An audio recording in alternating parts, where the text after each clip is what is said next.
மாயை.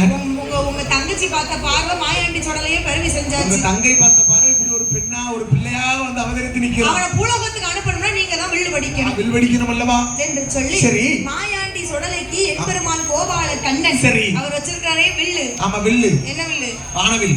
வானவிலே வச்சிருக்காரு. மொத்தம் 3 வில்லு. 3 வில்லு உண்டு. மொத்தம் 1 வில்லு. என் பெருமாள் அதுக்கு இதெல்லாம் உபயோகப்படுத்திருக்கிறாரு. ஒன்னு கைலாசத்துல இருக்கிறது மலை. ஒன்னு வானவில்லையா? ஒன்னு வானவில்லு. இன்னொன்னு என்ன வில்லு? ஓ இந்த வில்லு. இன்னொன்னு ஹரிராமன் கையில இருக்கக்கூடிய ஒரு வில்லு. இந்த வில்லுன்னு சொன்னா சும்மா சொல்ல முடியல. ஓ சாமி அப்படி இருக்கு.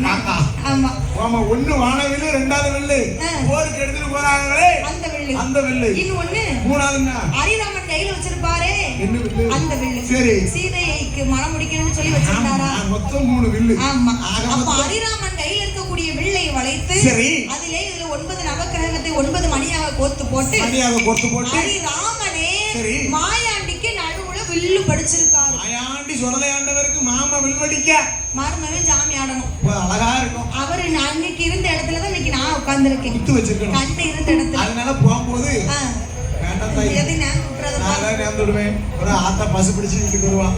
அன்னைக்கு நேர்ந்தெல்லாம் என் கோயில்ல எத்தனை கோயிலே நேர்ந்துட்டு வந்துட்டான். மூடி எடுக்க மொட்டை போடுறதுனே. அவன் மாயாண்டி சொடலைக்கு கைலாசத்திலே யாரெல்லாம் வில்லு பாட்டு பாடினார்கள்? யாரம்மா பாடுகிறார்கள்? யார் படிக்கிறார்? யார் படிக்கின்றார்? ஐநாரும் கதை எழுத நாராயணன் வில் படிக்க ரங்கீசு கம்படிக்க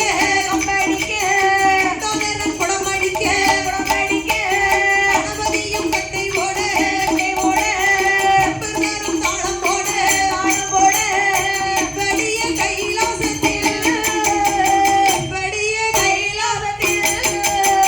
வில்லு பாட்டு பாடினார்கள்.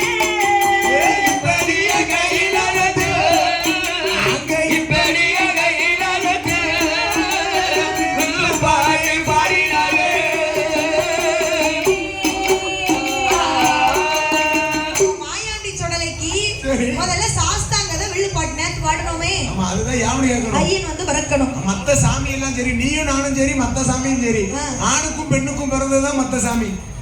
ஆணுக்கு பெண்ணாரு அப்பாவுக்கு அம்மாவும். ஆனா என் ஐயனாகப்பட்ட அரியர புத்திரன் இருக்கிறானே சபரிமலை வாழும் ஐயனாரு அவர் எப்படி பிறந்தாரு? ஆணுக்கும் பிறந்தவர். யார்ட்டையாச்சும் கேட்டிருக்கலாம். ஓ யார்கிட்ட எனக்கு நான் சொன்னேன். இங்க கொலை போட சொன்னே பறக்க முடிச்சாங்க.